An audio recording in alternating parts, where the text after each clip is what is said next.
Gold had a stellar year in 2024, so I should probably be very bullish for gold in 2025. But that is not the case. I'm going to give you my prediction as to where gold's price will be in the coming year as we explore.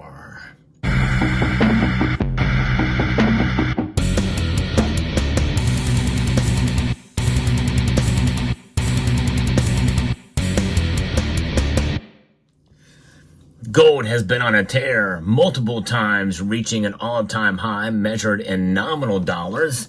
Nominal dollars means the amount of dollars that we have right now based off of the value of them right now. That's not adjusted for inflation. In fact, gold still has quite a bit of room to move until it breaks an all-time high when adjusted for inflation. And some people feel that time is coming and probably will be coming in 2025. I'm not so optimistic. However, I am bullish on gold's price for 2025. And so far, every single year, gold has surpassed or met my forecast. So we'll see what happens this year. Of course, just because I've gotten it right every year on gold does not mean that I will be right in 2025. Just as I did with my silver price prediction video, I do these basically for fun and for entertainment purposes, just to kind of see where things stand. But essentially, it's an educated guess. And really, that's even a stretch considering that I'm stretching it through the whole course of the year.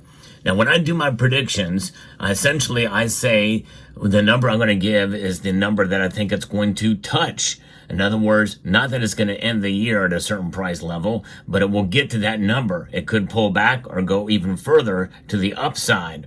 And so with that, my prediction for gold for 2025 is $2,900 an ounce. And even that is probably a little bit of a stretch, but we'll see here. By the way, I think we're going to see some dips in the gold market between now and the time it gets up to $2,900 an ounce. And whenever there's a dip, it's a good time to buy if it is within your budget. And as you're searching for the best price for precious metals, hope you will consider Summit Metals. They are the sponsor of the channel. They have really good deals, especially for fractional eagles and other items and products too. You can scan the QR code here or go to summitmetals.com for a lot of deals, including flash deals. And they have always something going on, some sort of savings that occur over there on summitmetals.com. So why am I stopping short of $3,000 an ounce? Because pretty much every other analyst out there is saying that gold's going to reach $3,000 an ounce this year. And to me, my thinking is essentially not based off of any other analytical data other than the notion that we kind of have been going on a high for so long for gold that there's not much else that could push it much higher, I think, than where it is now. Well, I say now because now it's still well under $2,700 an ounce as I record this video. And that means there's a lot of room for it to go up to $2,900 an ounce. And when you think about all of these central banks accumulating gold, and they probably will continue to do so in 2025, my guess is they probably are not going to do it as much and as often as they have in the past couple of years. I think they will still do it, but I think in some ways many of these nations are hurting economically, which means they may not be able to afford to add a whole lot more gold. And I think that is sort of the calculus as to why there is some initiative. Well, it's been announced by Donald Trump, who will be president in a few days, that wants to strengthen the dollar. And and has made some threats with tariffs and other things in order to keep that dollar strong and the world's reserve currency. And I don't think that most of these nations will be able to fight that with de-dollarization. Remember, the de-dollarization efforts that we saw through the course of the year and the year prior, a lot of that has been done essentially at such a level that has been noticeable, but not has only put a dent in the dollar's hegemony. And so therefore, There's a long ways to go in order for the dollar to really suffer or hurt. We're doing enough damage to the dollar ourselves by printing more money and making it inflationary. And even though that we are in a period of disinflation right now, all that really means is that we're lowering the level of inflation, which is still persistent above that 2% target. And so, how much longer can we do that? Well, it just depends on what happens with spending in Congress and what DOGE does, the Department of Government Efficiency. If they can cut spending to cut $2 trillion out of the budget, that's going to be a big help and strengthen the dollar big time. No question about that. So I think those things with a stronger dollar in 2025 and central banks around the world continuing to accumulate gold, but at a lesser rate, I think that is going to bode not so well for gold. In other words, the price may still go up, but not nearly as much as other people think. And so, in a way, I think my call for $2,900 gold is a pretty bullish call for this metal. And so, we'll see how it plays out. I could be completely wrong on this, but I don't think we're going to see $3,000 gold. And I don't think we're going to see it at all in 2025.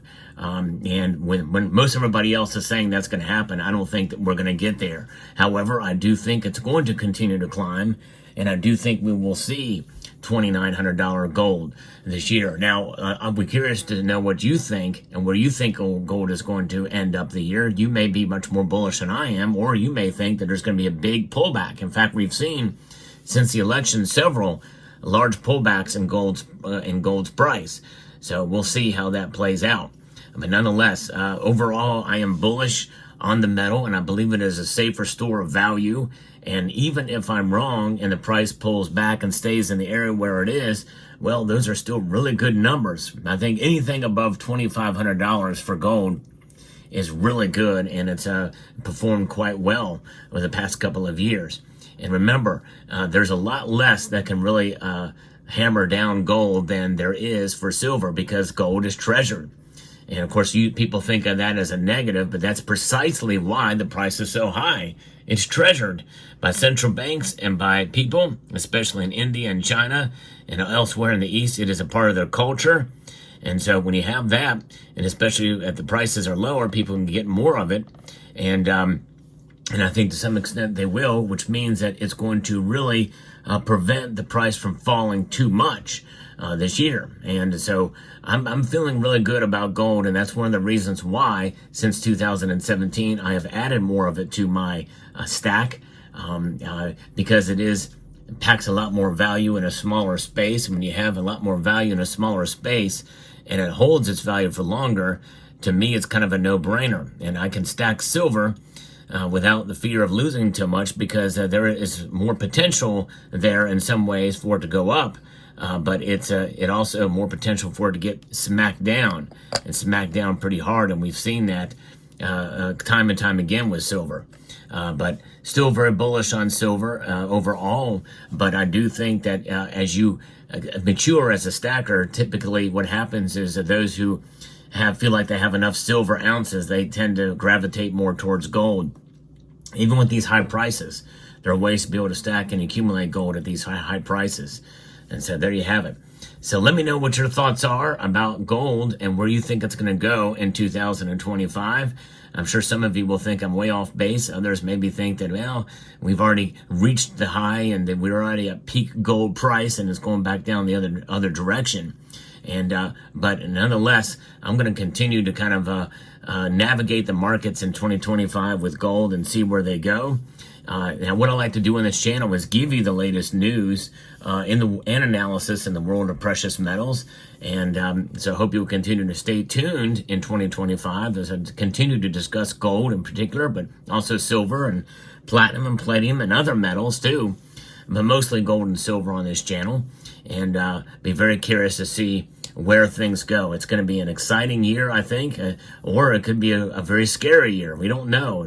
It's hard to tell what's in store for us in 2025. But I wish you all the best in 2025 for sure, and hope that you're able to meet all of your goals. And that is another thing too. Goal setting, I think, is quite important when you're stacking precious metals. And in one form or another, doesn't necessarily have to do with just numbers. It can just be, based off the percentage of your budget. You stack ounces based off of what you've got. That's dollar cost averaging. It may be less when the price is higher or more when the price is lower. So let me know. I'd like to extend a multitude of gratitude to you all for taking the time to watch. And I want to encourage you to please rate, share, comment, and subscribe.